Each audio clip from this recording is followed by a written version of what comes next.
O Campeonato Brasileiro de 2025 está sendo manipulado? Bom, é isso que muitas pessoas vêm comentando desse final de semana para cá nas redes sociais. A gente sempre teve essa suspeita de tem manipulação no campeonato, não tem manipulação. Há alguns anos atrás, né, pouco tempo, né, em 2023, o John Textor bateu muito forte nessa tecla que existia manipulação de resultados no Campeonato Brasileiro, deu um burburinho danado, só que na época todo mundo levou o John Textor meio que na sacanagem. Só quem comprou realmente a briga foi a torcida do Botafogo. De resto, todas as outras torcidas, ou quase todas, né? Claro que sempre tem alguns torcedores também que vão levar a sério e querer investigação porque sabem que seus times são prejudicados muitas vezes, mas na maioria todo mundo levou como chacota, mandou procurar a delegacia e que se dane.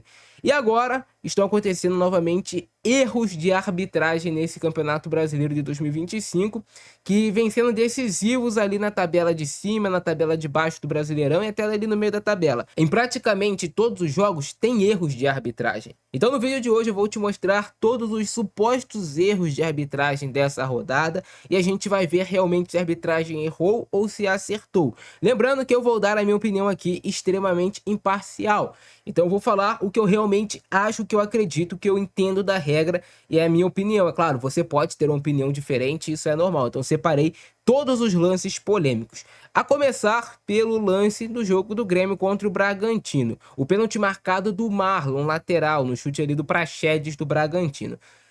E pra mim não foi pênalti.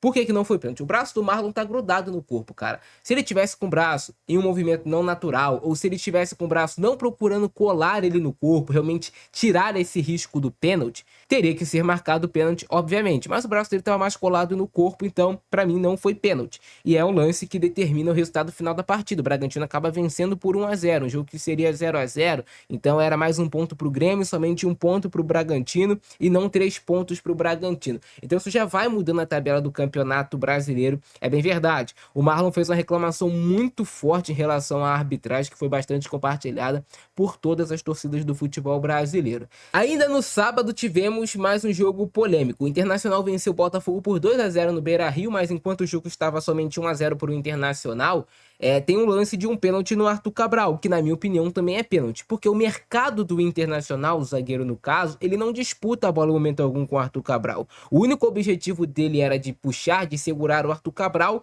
para o atacante do Botafogo não chegar na bola, então não tem disputa de bola. Ele utiliza ali o braço segurando, puxando o Arthur Cabral para trás e impede o jogador do Botafogo de disputar a bola. Então para mim teria que ter sido marcado o pênalti. Se vai mudar ou não o resultado da partida, o Botafogo empataria o jogo, aí já não tem como a gente saber, mas no final das contas terminou 2-0 para o Internacional. O que mais espantou a todos é que esse lance não foi sequer recomendado para uma análise de vídeo, para o VAR ir à beira do campo. Então, é mais um erro de arbitragem que acontece, infelizmente, no futebol brasileiro. Então, 2 jogos aí que a gente já tem erros cruciais. E aí a partida que gerou mais polêmica foi São Paulo e Palmeiras. Isso porque o São Paulo abre 2-0 sobre o Palmeiras e já contava meio que com a vitória, né? O Palmeiras não fazia um jogo tão bom assim, o São Paulo realmente vinha encaminhando bem o placar. E aí acontecem alguns lances polêmicos. Aos 7 minutos do segundo tempo, o Alan do Palmeiras tromba com o Tapia dentro da área e o árbitro Ramon Abate Abel não marca o pênalti. Nem o VAR chama para revisão. Então esse para mim foi o maior erro. Eu acho que um lance dessa magnitude, polêmico em um clássico, um lance de possível pênalti, você tem que chamar o árbitro para pelo menos ver a beira do campo, porque talvez durante ali realmente o jogo o árbitro nem teve uma percepção tão grande, às vezes ele achou que aconteceu outra coisa. Então você tem que chamar o árbitro para revisar pelo menos o que aconteceu no lance. Na minha opinião, pênalti para ser marcado para o São Paulo nesse lance. Porque o jogador do São Paulo está dentro da área e é impedido de correr em direção à bola porque o jogador do Palmeiras escorrega sem intenção, é bem verdade, o Alan, né, no caso, e derruba realmente o Gonzalo Tapia do São Paulo. Para mim teria que ter sido marcado o pênalti. Se o São Paulo marcaria o gol de pênalti, se o Everton defenderia, se a bola não bate na trave, a gente não sabe, mas o certo era ter sido marcado o pênalti. E aí o São Paulo perdeu a chance de abrir 3-0 em um lance que seria muito claro. Pouco tempo depois, o Andrés Pereira deu uma solada no Marcos Antônio e recebeu apenas o cartão amarelo.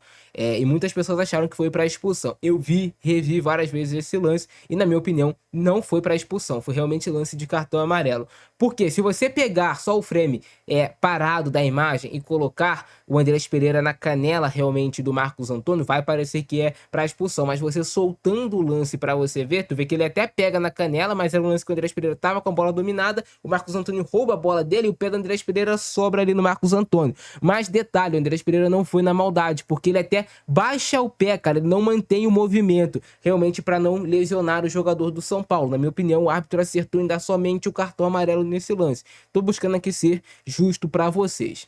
E também houve uma discussão de um lance de uma cotovelada do Gustavo Gomes em cima do Gonzalo Tapia, que pediram a expulsão também do Gustavo Gomes de um lance de suposta agressão que o São Paulo considera. O Palmeiras, por sua vez, reclama de um lance que o Bobadilla do São Paulo, já com cartão, teria cometido uma falta que justificaria seu segundo amarelo e expulsão. Mas o árbitro também não aplicou. Então existem reclamações dos dois lados. Ainda há controvérsias sobre o gol de cabeça do Vitor Roque. O São Paulo alega falta não marcada antes da jogada começar.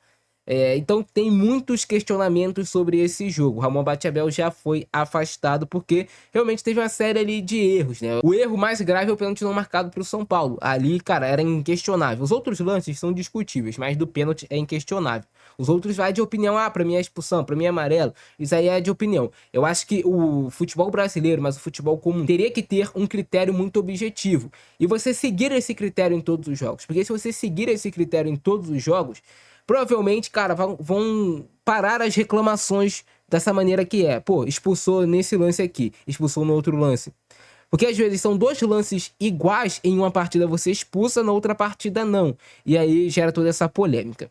No jogo do Flamengo contra o Bahia, não teve muito questionamento de arbitragem. Os dois jogadores do Flamengo expulsos foram bem expulsos. E inclusive a torcida do Flamengo concorda com as expulsões do Danilo e do Wallace e Ian. No jogo do Vitória contra o Vasco, teve bastante questionamento sobre a expulsão do Lucas Alter. E aí, cara, você pode ver de duas maneiras essa expulsão do Lucas Alter. Porque eu acho que foi a única polêmica de arbitragem, foi a expulsão do Lucas Alter. De resto, não teve polêmica. O pênalti foi bem marcado pro Vasco. Os 8 minutos de acréscimo poderiam até ser mais. Se você pegar, parar o cronômetro de quanto o árbitro foi olhar VAR pro pênalti do Vasco, de quanto ficou parado ali o jogo também na expulsão do Lucas Alter, cera que teve em alguns momentos também dos jogadores do Vitória. Eu acho que 8 minutos foi um tempo justo para você acrescer nessa partida. Sobre a expulsão do Lucas Alter, foi o critério que o árbitro determinou. Porque o Lucas Alter, para quem acompanhou o jogo, tá desde o início do jogo, aqui ó, no ouvido do árbitro, tá desde o início do jogo, o árbitro falando, cara, para.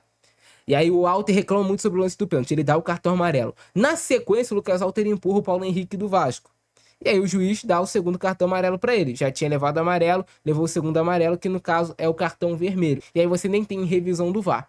A questão é, ele tinha que empurrar o Paulo Henrique naquele lance, com a força desproporcional? Quem é torcedor do Vitória vai falar, ah, não era para expulsão. Quem é torcedor do Vasco vai falar, ah, cara, tá tudo bem.